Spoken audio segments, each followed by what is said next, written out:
Hello, hello, and Happy New Year. Welcome to 2022. And this year it's my goal to teach everyone how to make a bunch of different stitches and basically make a bunch of swatches that are about 5 inches by 5 inches so that you can learn new stitches and have that instant satisfaction of completing a project.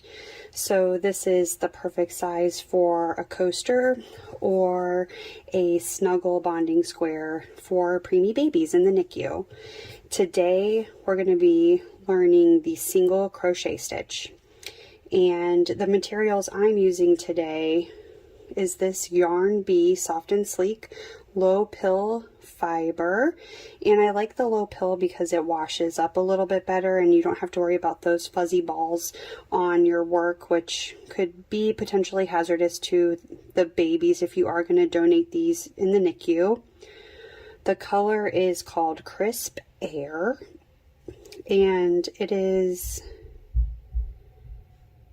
suggesting a J hook. So I'm going to use my Clover Amour J hook.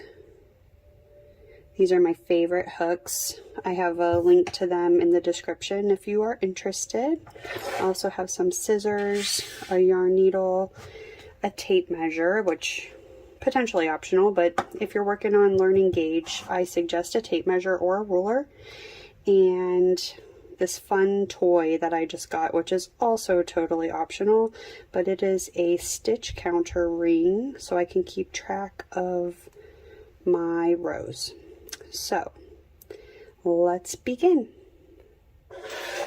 And if you've watched any of my Skillshare classes, you might know some of this already. If you want a really deep dive into beginner crochet, I suggest you check out my Modern Crochet for Beginners, the boho coaster class that goes through the single crochet in deep detail.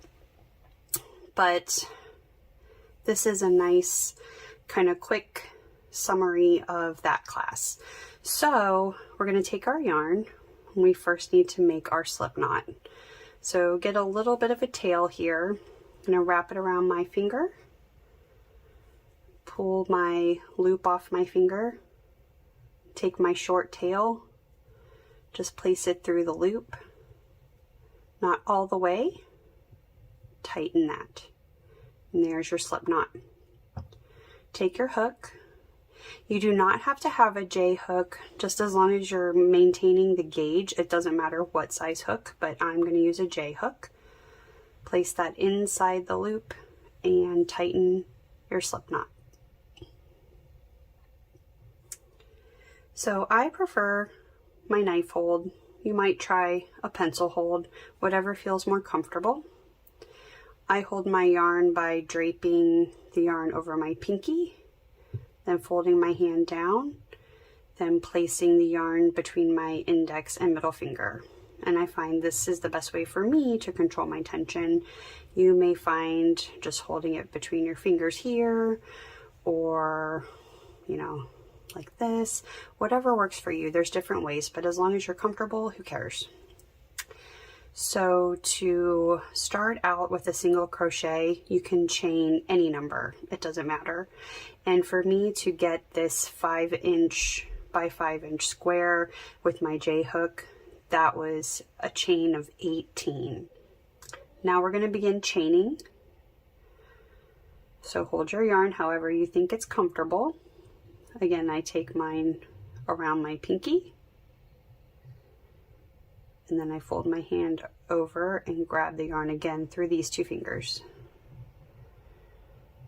Yarn over onto your hook, grab the yarn, kind of have to turn the hook slightly to grab that yarn and pull through your slip knot. And that is a chain. You want to make sure, again, not too tight. Yarn over, pull through, and there's 2,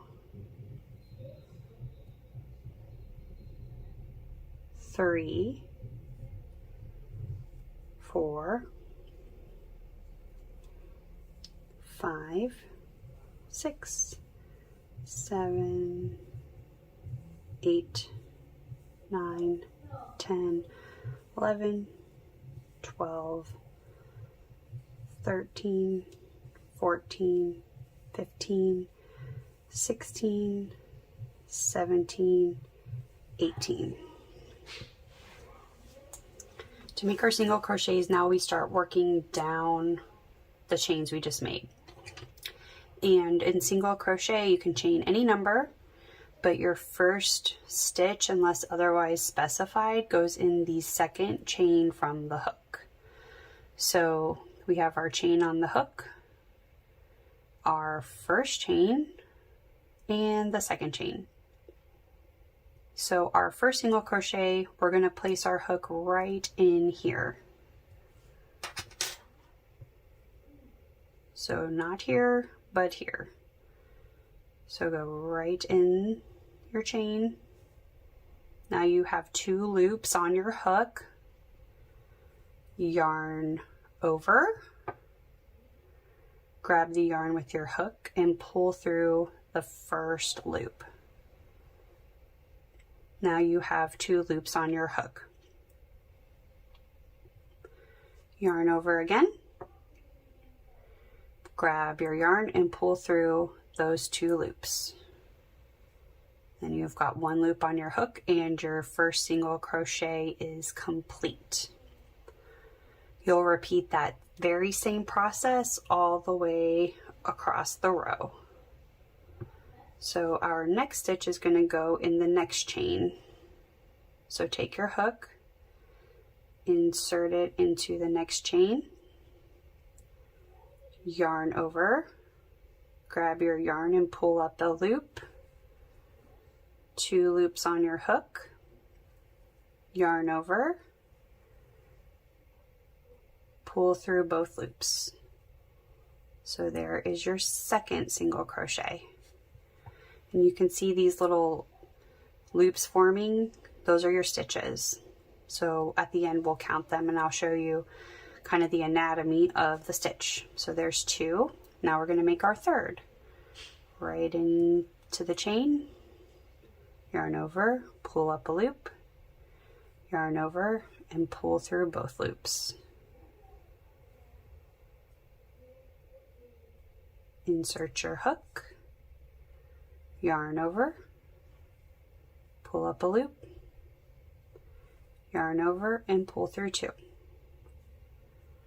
Keep going, taking care not to hold that yarn too tightly. You want to make sure everything glides smoothly between your fingers and your hook is gliding smoothly through your chain stitches. I'll meet you at the end of the row. Here I am at the end of row number 1, and you should have made 17 single crochets. So if you look at the top, you see these V's, and this is a great way to count your stitches. And I like to start by counting back from the loop that's on my hook.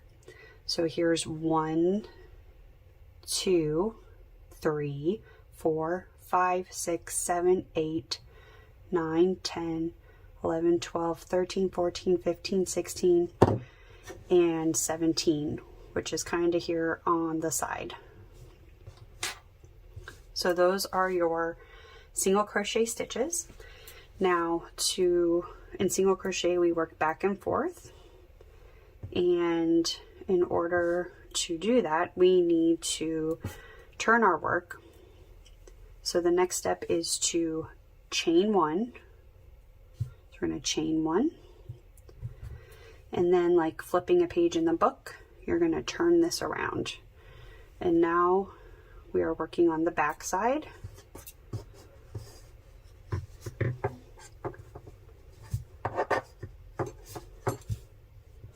And I'm going to change my stitch marker to row 2.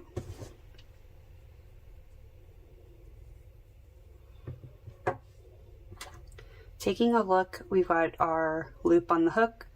Here is our chain 1.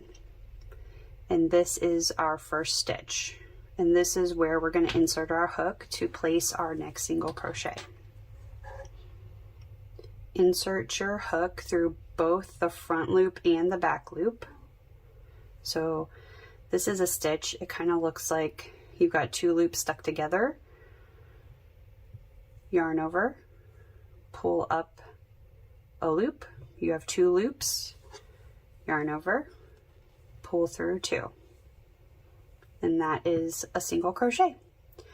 Repeat the same process all the way down the row. So insert your hook through, this is the front and the back loop, so both loops. Yarn over, grab the yarn and pull through, pulling up your loop for two loops on the hook. Yarn over and pull through the remaining two. Again, insert your hook, yarn over, grab the yarn, pull it through to pull up a loop, yarn over again, pull through the last two. Continue down the row. Pause the video, take a break if you need to. Don't try to speed through this. Really take your time and try to keep your tension even, your stitches even.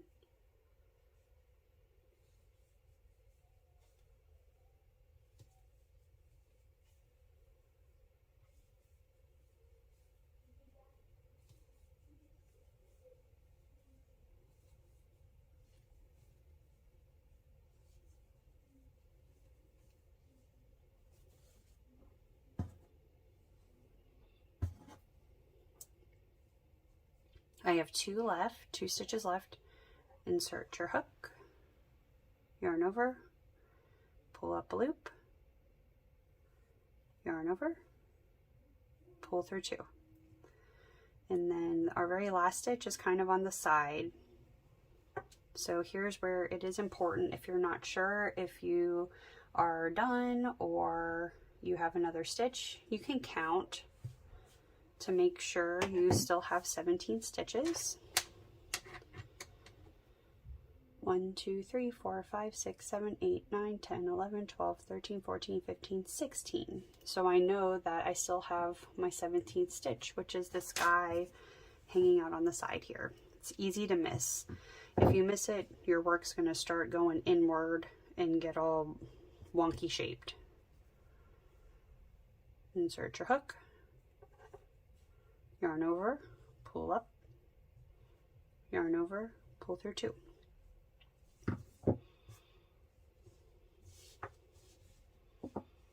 So that is row number 2. It is finished. Just going to check my gauge here. And I'm at about 5 inches, a little bit longer than last time, probably because I'm going ultra slow here, but let's do this. I'm going to chain 1 and turn my work. So I'm back on the right side, and you can see we're measuring about 5 inches. So to obtain 5 inches this way, I made 18 rows, and you might need to make more rows or less rows. Just keep your tape measure handy and keep going until you've reached about 5 inches in height. And like I said before, for me that was 18. So I am now on row number 3. Keep practicing. Your first stitch is always going to go in the stitch after your chain 1. So in the same stitch as your chain 1, but when you're looking at your hook, you've got your loop on the hook, your chain 1, first stitch always in here.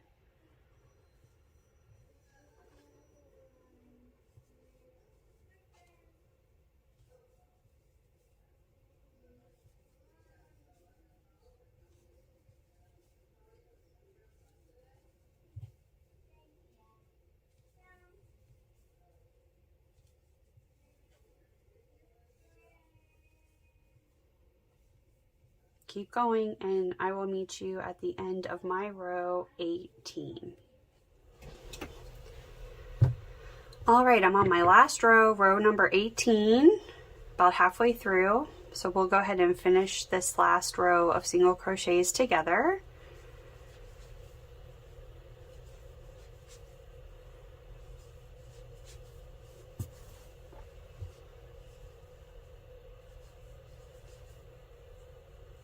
If you have any questions, drop them down in the comments, or something you'd like explained in more detail.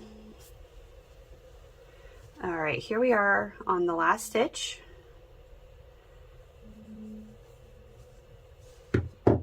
Good.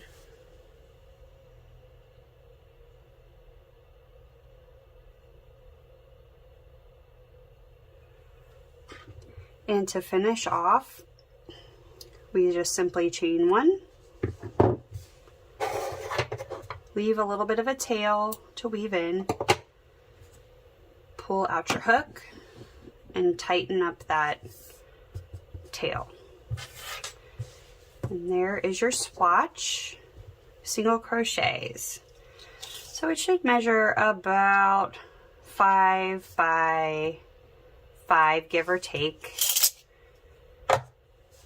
And like I said in the beginning, this is a great size for practice. Practice a new stitch before you tackle a larger project. Get a good idea of your gauge for the project with the yarn and the hook that you're using. This makes a great coaster size. You can add a cute border, some fringe. But I crochet these for the NICU, and these are called bonding squares. One square is placed in the isolette with the baby, and then mom, dad, or caregiver takes the second one, and they get each other's scent, and that helps them feel connected and bonded. So mom can tuck this in her shirt, or dad under the pillow, snuggle it while they're sleeping. Same thing with baby. Then the next time they see each other, or about every 12 hours, you swap, and now baby has the one that mom, dad, or caregiver had, and mom, dad, caregiver has the one that baby had. So one of the strongest, most developed senses in preemies is scent. So this is a great way for mom and baby to feel connected when they cannot be together. And being a past NICU mom myself, what a treasure this would have been to take a little piece of my baby home with me each day. So something to think about and something to consider. Definitely check with your local hospital to see if this is something they accept. But think of all the different cool crochet stitches you could learn, and then also give away for such a great cause. So I thank you very much for taking the time to learn with me today, and I will see you in the next video.